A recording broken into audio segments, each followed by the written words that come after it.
Olá, pessoal, tudo bem? Um grande abraço para você ligado aqui no Mestres da História, conectado ao LAC Concursos, que, como você já sabe, é o maior site de videoaulas do Brasil. E, para desespero da concorrência, Edenilson Moraes está na área e se derrubar é pênalti. E a gente, mais do que depressa, dá prosseguimento ao nosso projeto pedagógico visando a sua aprovação, visando a sua nomeação. Nós queremos que você fique competitivo, por isso que estamos trazendo sistematicamente aulas de preparação para o exame intelectual da ESA, aulas de História do Brasil. Nosso tema na aula de hoje são os movimentos emancipacionistas, ou seja, nós vamos tratar na aula de hoje da Inconfidência Mineira de 1789, da Conjuração Baiana de 1798 e da Revolução Pernambucana de 1817. Você é meu convidado, mas antes eu quero que você deixe o seu joinha aí, registre o seu joinha e deixe seus comentários para incentivar o prosseguimento deste trabalho de democratização do acesso ao ensino de história no Brasil, pessoal. Ajuda quem quer te ajudar. Deixa o seu joinha, se inscreva no canal e registre o seu comentário, isso é bom demais.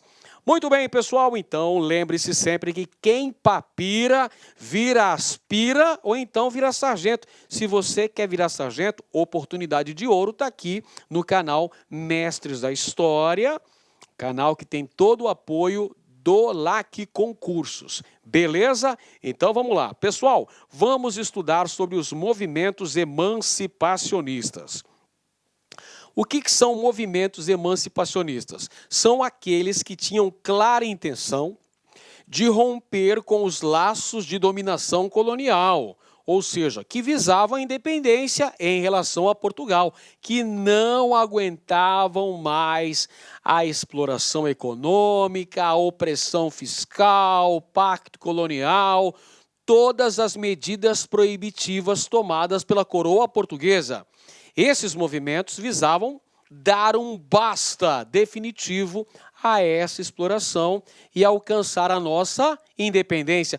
Por isso que esses movimentos são chamados de emancipacionistas ou separatistas, visavam a independência colonial. Quando é que aconteceram esses movimentos, professor? Esses movimentos ocorreram no final do século XVIII, onde nós temos dois episódios importantes. As já mencionadas Inconfidência Mineira e Conjuração Baiana. E o início do século XIX, onde ocorre outro episódio que já foi mencionado por mim, que é a Revolução Pernambucana de 1817. Bacana, então é preciso que você compreenda que esses movimentos ocorrem no final do século XVIII e no início do século XIX aqui no Brasil. Esses movimentos possuíam influências externas. Que influências externas são essas, professor? Isso é muito importante que você saiba. Isso é muito importante que você leve para o dia da prova. As influências externas, podemos mencionar a independência das 13 colônias inglesas na América do Norte, que deram origem aos Estados Unidos. Serviu de exemplo, serviu de motivação. As ideias do iluminismo. O iluminismo também serviu de modelo, serviu de parâmetro, aquelas ideias contra o absolutismo, contra a opressão fiscal, pregando liberdade política. Não é à toa que aqueles ideais de liberdade, igualdade, fraternidade, esses ventos sopraram aqui na América, sopraram aqui e influenciaram esses movimentos. Nós podemos mencionar também a Revolução Francesa. A Revolução Francesa, 1789 a 1799 é o processo revolucionário na França. Então, podemos dizer que a Revolução Francesa influenciou a Conjuração Baiana, de 1798, e influenciou também a Revolução Pernambucana, de 1817. Beleza? Tá acompanhando aí? Bacana? Tá legal? Então vamos lá, vamos continuar falando aqui, pessoal. Aqui estão os movimentos. Anota no seu caderno aí. Anote nos seus alfarrábios.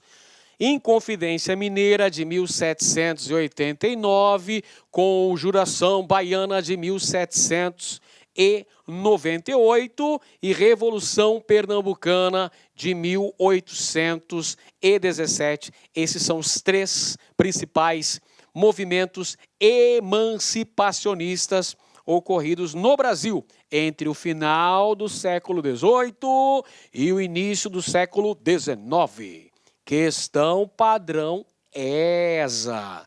Os movimentos nativistas no Brasil colônia fizeram com que surgisse um sentimento nacional, à medida em que os conflitos com a metrópole portuguesa foram se agravando. O primeiro movimento que caracterizou bem esse sentimento nacional foi pessoal, primeiro movimento aí considerado emancipacionista no Brasil, o primeiro movimento que tem a clara intenção de romper com as algemas coloniais, de romper com o pacto colonial, de promover a independência. Foi a Inconfidência Mineira, ocorrida no ano de 1789 em Vila Rica, capitania de Minas Gerais. Está aí a alternativa correta, a letra D de dado, D de Deus. Muito bem, aí, Inconfidência Mineira, você já lembra aí da frase libertas qual será tamen, liberdade ainda que tardia, e você lembra da figura de Joaquim José da Silva Xavier, Tiradentes. Muito bem. Por falar em Tiradentes, olha só quem aparece, quem dá o ar da graça aqui, Joaquim José da Silva Xavier, o Tiradentes, alferes, não é? Que participou do grupo dos Inconfidentes e é justamente o único que foi condenado à morte por enforcamento. A Inconfidência Mineira de 1789 se constituiu num movimento emancipacionista, pois visava a independência. Atenção para as principais características desse movimento. Foi um movimento essencialmente elitista. Atenção, anote essa informação, pois ela é muito importante. A Inconfidência Mineira se constituiu num movimento de caráter elitista. O comando das ações dos Inconfidentes estava nas mãos de grandes mineradores, grandes comerciantes, a galera que comandava a Inconfidência Mineira. Cláudio Manuel da Costa, Tomás Antônio Gonzaga e outros tantos aí, membros das elites de Minas Gerais. Esse movimento tinha influências externas, ideias do iluminismo, influência da independência das 13 colônias inglesas da América do Norte, leia-se Estados Unidos. Era um movimento que visava a implantação da República no Brasil, teve como uma de suas principais lideranças populares Tiradentes, cuja função seria arregimentar a adesão popular a este movimento. Tiradentes, inclusive, é o único que foi condenado à morte por enforcamento e teve posteriormente o seu corpo esquartejado e espalhado na Estrada Real, ligando o Rio de Janeiro a Minas Gerais. Joaquim José da Silva Xavier foi enforcado no Largo da Lampadosa, no Rio de Janeiro, no dia 21 de abril de 1792. Vamos para a questão, sem perder tempo aí, pessoal. A tentativa de conseguir apoio popular para a Inconfidência Mineira foi um trabalho realizado por quem? Quem é que teve a tarefa de ir ao Rio de Janeiro, conseguir apoio, adesão popular e de também trabalhar com a população, né? Tentar o apoio da população à Inconfidência Mineira. É Joaquim José da Silva Xavier, ou Tiradentes, tá certo? Porque Cláudio Manoel da Costa era um líder elitista. Inácio de Alvarenga Peixoto, outro representante da elite. Tomás Antônio Gonzaga, grande escritor brasileiro do arcadismo brasileiro, outro representante da elite. Perfeito? Então, Joaquim José da Silva Xavier é o Tiradentes. Então, essa é a liderança popular dos Inconfidentes. Agora a gente fala entre as causas principais da Inconfidência Mineira. O que a gente pode citar? O que a gente pode mencionar entre as principais causas da Inconfidência Mineira? Nós temos, primeiro, pessoal, decadência econômica. Decadência econômica que era vislumbrada, evidentemente, por causa da crise da mineração. A decadência na extração aurífera, ouro de aluvião, falta de recursos necessários para uma extração em camadas mais profundas do solo, elevados impostos cobrados na região, tudo isso causava a crise, cobrança do quinto, né, casas de captação, casas de fundição. Casas de fundição, cobrança do quinto, cobrança da captação. Elevados impostos cobrados sobre a atividade mineradora, além do autoritarismo de Visconde de Barbacena. Este é o Visconde de Barbacena. Quem era esse cara aí, professor? Ele era o capitão-general, o governador da capitania de Minas Gerais. Uma figura bastante autoritária.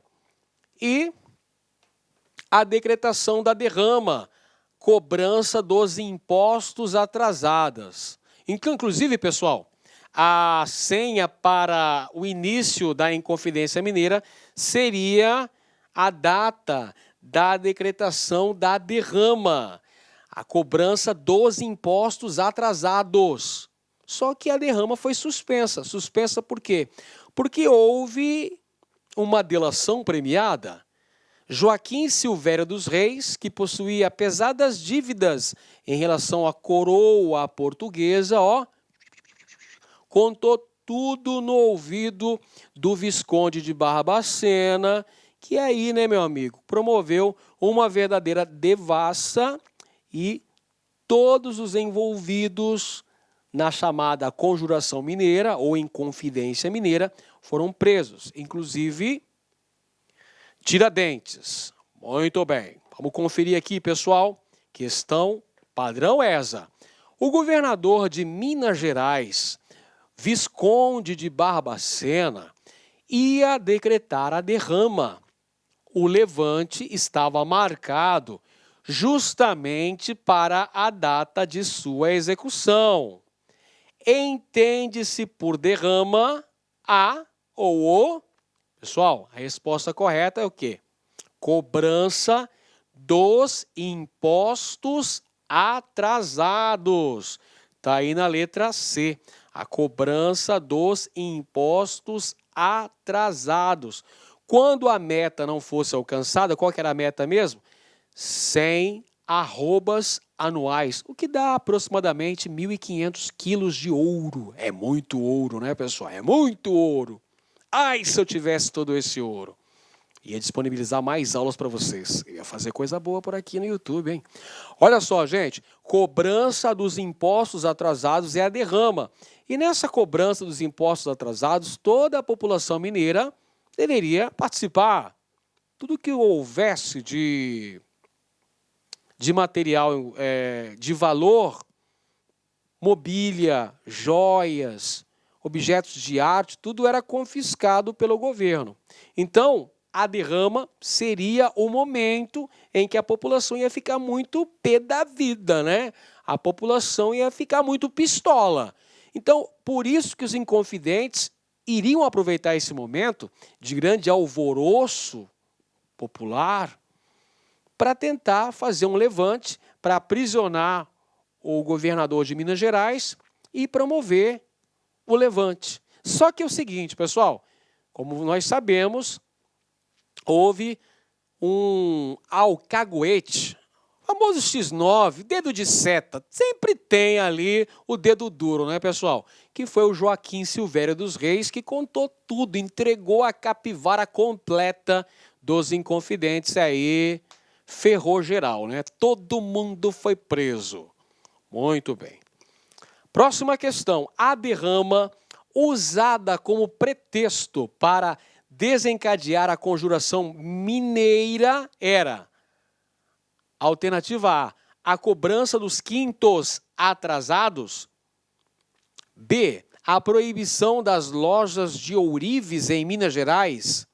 C, a proibição da instalação de manufaturados no Brasil. D, o imposto que incidia sobre a exploração de diamantes. Não, a derrama tem a ver com a extração de ouro. Então, a alternativa correta, a letra A, quinto, a cobrança dos quintos. Faltam essa aqui, professor? Estava com fome, né? A cobrança dos quintos atrasados. Cobrança dos impostos atrasados. Então, era a derrama. Vamos continuar falando sobre a conjuração mineira. Quando é que ocorre a conjuração mineira, professor? Calma, meu querido, que eu vou falar tudo para você. Fica tranquilo que você vai ficar muito preparado, competitivo para essa prova, para o exame intelectual da ESA. Fica pianinho aí, que eu ainda vou falar muita coisa sobre esse assunto. Olha só, a conjuração mineira aconteceu no ano de 1789 e marca um contexto de crise do antigo regime, crise do antigo sistema colonial aqui na América Portuguesa. Momento histórico caracterizado pela queda na extração aurífera em Minas Gerais, acompanhada de uma elevação substancial na cobrança de impostos, estabelecendo inclusive a cobrança da famigerada derrama. E aí surgem lideranças, componentes das elites de Minas Gerais que vão defender o ideal do liberalismo. Portanto, eles são contra o pacto colonial, são contra a exploração portuguesa feita no Brasil e vão defender o liberalismo. Que liberalismo é esse, professor? Liberalismo político e liberalismo econômico. Olha a influência das ideias iluministas, das ideias de John Locke, das ideias de Voltaire, Montesquieu, dessa galera toda aí que fez parte dos filósofos iluministas. Influência externa, influência das ideias do liberalismo político, do liberalismo econômico, pregadas pelo iluminismo, e também a influência direta da independência dos Estados Unidos. Os Estados Unidos foram a primeira nação do continente americano a alcançar a independência em relação à metrópole europeia. Qual foi a segunda? A segunda foi o Haiti. Beleza? Primeiro país a alcançar a independência, Estados Unidos aqui na América. O segundo foi o Haiti. Beleza? Vamos conferir uma questão padrão ESA. A respeito da Inconfidência Mineira, ocorrida no Brasil Colônia em 1789, pode ser afirmado com correção que, alternativa A extinção da escravidão no Brasil era defendida pelo movimento Inconfidente. Pessoal, você se lembra da característica fundamental desse movimento? O caráter elitista. Eram grandes comerciantes, grandes mineradores, eram contratadores, era a galera de posição hegemônica na sociedade das Gerais. E, logicamente, eles usufruíam do trabalho escravo. Por essa razão, o movimento não era não era abolicionista. O movimento era anti-abolicionista, ou seja, iria manter a escravidão após a independência. Você lembra do exemplo? Qual que é o exemplo, o modelo exterior que deveria ser copiado pelos inconfidentes? Da independência das 13 colônias, que deram origem aos Estados Unidos, uma república que assistiu à preservação do trabalho escravo. Não foi abolido o trabalho escravo da região sul, das antigas colônias do sul que deram origem aos estados do sul dos Estados Unidos. Tanto é que ocorreu uma guerra, a Guerra de Secessão nos Estados Unidos, em 1860, quando o norte e o sul se digladiaram. Perfeito? Então, voltando aqui para a história do Brasil, a Inconfidência Mineira não era abolicionista, não queria a extinção da escravidão no Brasil. Alternativa B. Entre os projetos dos Inconfidentes estava o fechamento dos engenhos e das minas. Não, é claro que não, pessoal. O movimento queria a implantação de uma república nas Minas Gerais, inclusive com a permissão da instalação de manufaturas na região e da instalação também de uma universidade na região. Letra C. A coroa portuguesa propôs anistia de todos os revoltosos e o perdão das dívidas em troca da rendição incondicional dos inconfidentes. Gente, não houve anistia de todos os inconfidentes. Grande parte deles acabou recebendo uma medida da então rainha de Portugal, Dona Maria I, a louca de Portugal, resolveu condenar ao exílio a maioria dos inconfidentes que vão para o degredo na África. A exemplo de Tomás Antônio Gonzaga, que foi para a África, foi mandado para a África. Moçambique, se não me falha a memória. Cláudio Manuel da Costa morreu na prisão, em circunstâncias, no mínimo, suspeitas. Mas o único dos inconfidentes que foi condenado à pena capital, adivinha que? Você sabe, né? A corda sempre arrebenta do lado mais fraco. Joaquim José da Silva Xavier, que era o menos influente do grupo, vamos dizer assim.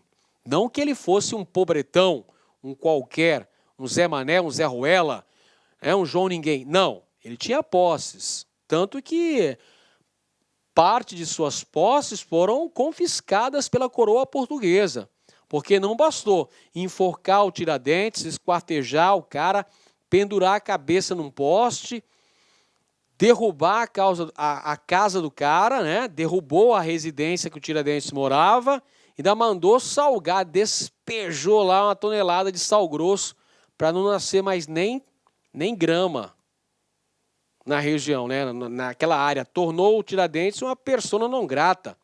Então, o Tiradentes ficou praticamente 100 anos como um esquecido na história do Brasil. Tiradentes só foi ser recuperado, ser resgatado na história do Brasil com o advento da República, quando se precisava legitimar aquele novo regime que havia sido implantado no Brasil em 1889 e buscava-se então dialogar com as camadas populares. Por isso que foi escolhido o 21 de abril como feriado de Tiradentes. Afinal, a República precisava de legitimidade, precisava de heróis. Alternativa D. A rebelião foi desencadeada em um contexto marcado pela diminuição da produção aurífera e pelo aumento da cobrança de impostos. Agora sim, né? Alternativa correta, letra D de dado. Tá aí, ó. O contexto em que se dá a ocorrência da Inconfidência Mineira é o contexto da crise do antigo sistema colonial, é o contexto em que se dá a decadência da atividade mineradora na capitania de Minas Gerais e a elevação dos impostos, o arroxo fiscal, inclusive com a promessa da implantação da derrama. Letra E, as lideranças do movimento defendiam a extinção da propriedade privada. Que é isso, cara? Todo mundo ali das elites, tirando o Tiradentes, né? Que era o que tinha menos posse no grupo. Movimentos emancipacionistas, então a gente teve vários. A Inconfidência Mineira, de 1789, a Conjuração Baiana, que também é chamada de Revolta dos Alfaiates ou Rebelião dos Búzios. Aconteceu na Bahia, 1798. Então, atenção, Conjuração Baiana, também chamada de Revolta dos Alfaiates. Aqui o exemplo da execução dos componentes da Conjuração Baiana. As lideranças negras do movimento, 5 condenados à morte. Outro movimento emancipacionista, a Revolução Pernambucana de 1817. Vamos conferir uma questão padrão ESA. As lutas do período colonial são divididas em revoltas nativistas e revoltas emancipacionistas. Entre estas últimas, podemos incluir, vamos lá, quais são essas últimas? As revoltas emancipacionistas. Qual que é a grande diferença entre as revoltas nativistas e as revoltas emancipacionistas? As revoltas nativistas não visavam a independência colonial. Lembra das revoltas nativistas? Aclamação de Amador Bueno, Guerra dos Emboabas, Guerra dos Mascates, Insurreição Pernambucana, Revolta de Vila Rica, todos esses movimentos são revoltas nativistas. Diferente das revoltas emancipacionistas que tinham intenção de promover a independência. São exemplos de revoltas emancipacionistas: a Inconfidência Mineira, a Conjuração Baiana, que também é chamada de Revolta dos Alfaiates, e a Revolução Pernambucana de 1817. Portanto, aqui a resposta correta está na letra, vamos conferir? Letra A, Revolta de Vila Rica, 1720, lá em Minas Gerais, liderança de Felipe dos Santos. Não, essa foi uma revolta nativista. Então está errada a letra A. Revolta de Palmares, lá 1694, lá destruição do quilômetro dos Palmares, liderança de Zumbi. Não, essa aí não é um movimento emancipacionista, é uma resistência negra contra a escravidão. Letra C, Revolta dos Alfaiates, que aconteceu no ano de 1798, lá na capitania da Bahia, lá em Salvador. Beleza, essa está correta. É um movimento que visava a independência colonial. Revolta dos Mascates, que aconteceu lá em 1710, em Pernambuco, uma disputa entre Olinda e Recife. Não, esse é um movimento nativista. Revolta de Amador Bueno, que aconteceu lá em 1640, 1641 em São Paulo. Não, este também é um movimento nativista. A única alternativa que apresenta uma rebelião emancipacionista é a Conjuração Baiana, também chamada de Revolta dos Alfaiates. Por falar nela, olha ela aí, que beleza, já apareceu, pessoal. Olha as lideranças negras do movimento: Lucas Dantas, Manuel Faustino, Luiz Gonzaga das Virgens e João de Deus. Os heróis dos Búzios, lideranças negras do movimento, que também contou com a participação do maçom, esse cara aqui, ó, Cipriano Barata. A Conjuração Baiana de 1798 também é chamada de Revolta dos Alfaiates, porque uma boa parte dos elementos que fizeram parte do movimento tinham esse ofício, eram alfaiates, por isso que esse movimento ficou conhecido como Revolta dos Alfaiates. Tem uma grande participação de várias camadas sociais, além de alguns componentes oriundos das elites baianas. Nós tivemos participação de camadas médias urbanas e de muitas camadas populares, dentre eles a participação de negros libertos e até mesmo de negros escravizados. Destaque para a atuação da loja maçônica Cavaleiros da Luz. A maçonaria participou efetivamente da Conjuração Baiana de 1798. Loja maçônica Cavaleiro da Luz. Cavaleiros da Luz. Era o nome da loja maçônica onde se reuniam os componentes da Revolta dos Alfaiates. Olha só uma diferença da Conjuração Baiana em relação à Conjuração Mineira. A Revolta dos Alfaiates contou com expressiva participação popular nesse movimento. E olha outra diferença chegando aqui, pessoal. A Conjuração Baiana tinha como uma de suas propostas a defesa da abolição da escravatura. Você se lembra que nós falamos que o movimento da Inconfidência Mineira era elitista e contra a abolição. Eles queriam manter, eles defendiam a manutenção da escravidão. Beleza.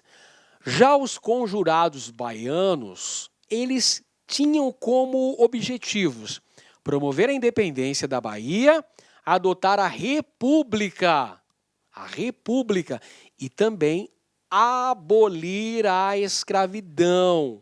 Perceba como a Conjuração Baiana tinha projetos mais revolucionários. Queriam, inclusive, mexer na questão da propriedade, na questão da mão de obra escrava. Queriam abolir esta infâmia do Brasil.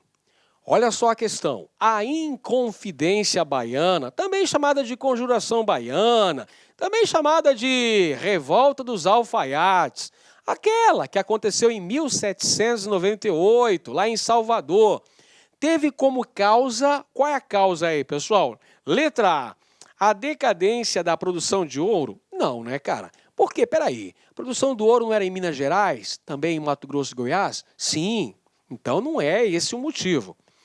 Instalação das casas de fundição? Não, cara, não é esse o motivo. Não, até porque a instalação das casas de fundição deu origem a um movimento nativista no Brasil. Você lembra qual era? Lembra sim. Foi a Revolta de Vila Rica de 1720. Letra C.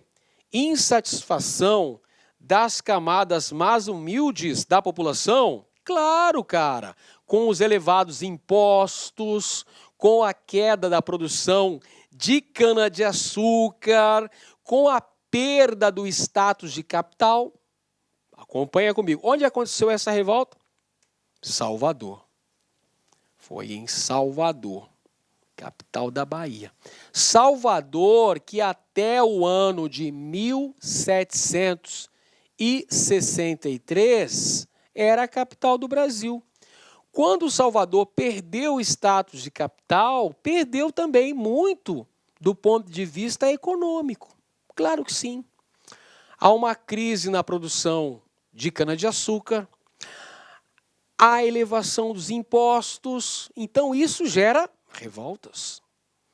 Está aqui, ó, insatisfação das camadas mais humildes da população baiana.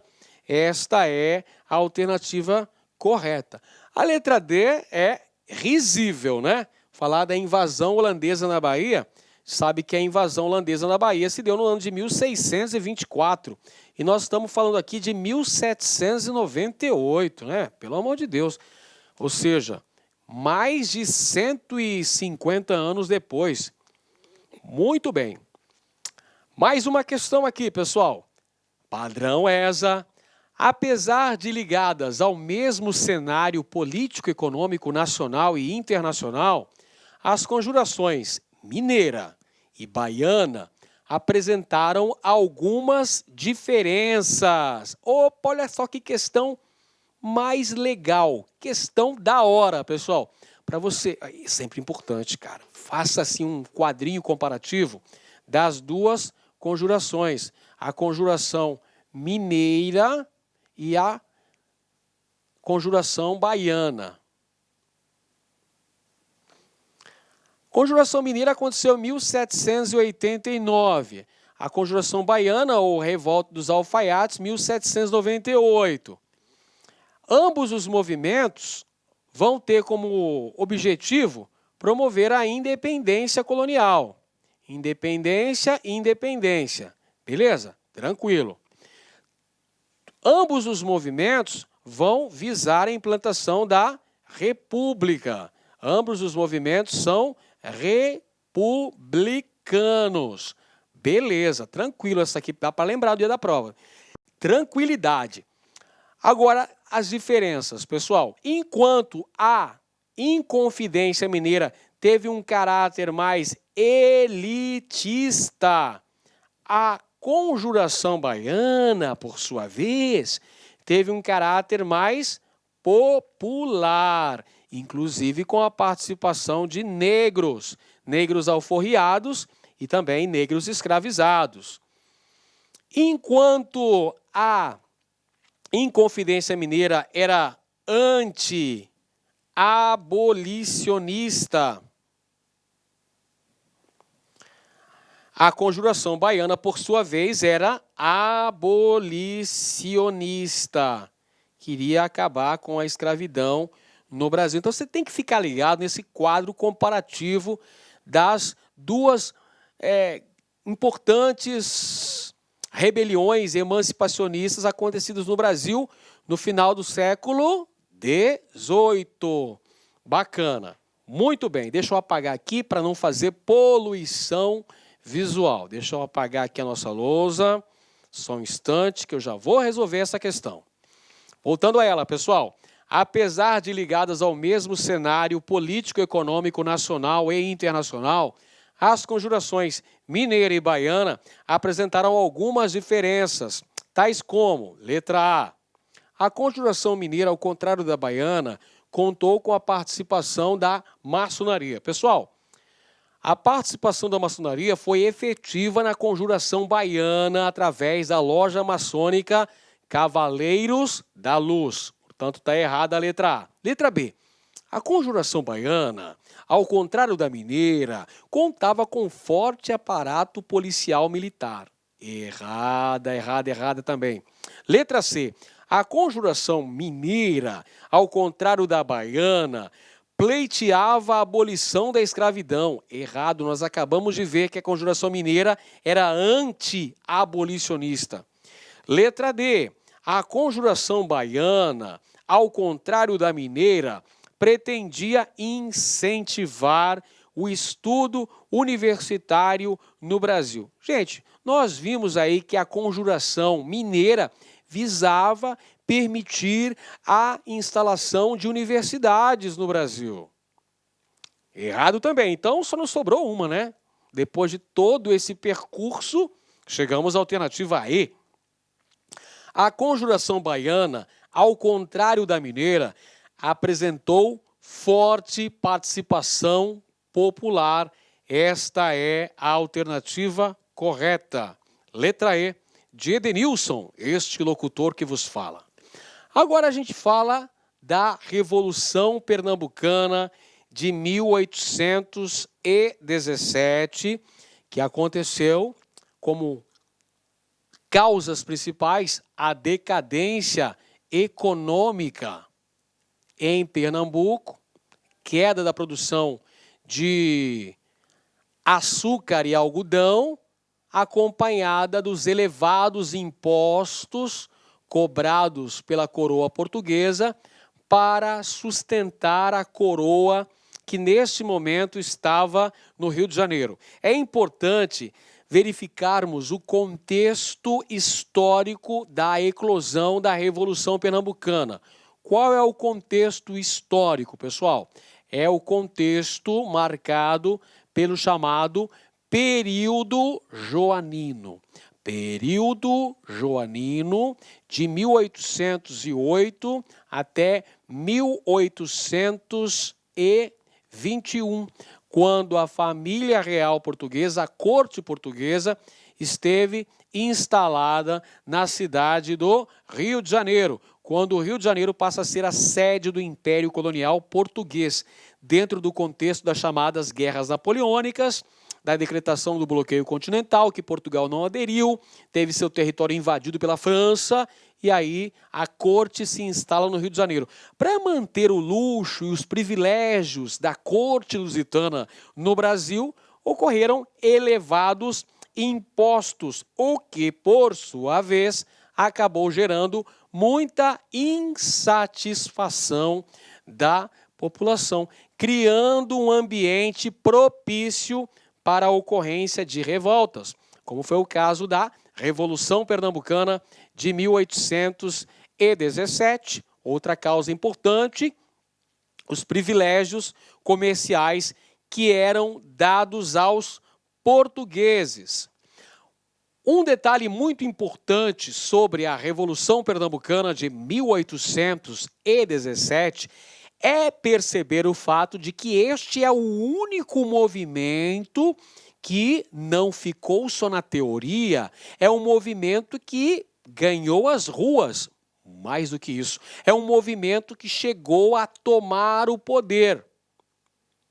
Temporariamente, é verdade, mas esse movimento conseguiu alcançar o poder político pelo espaço de 2 meses. Então, os pernambucanos conseguiram chegar ao poder por 2 meses, mas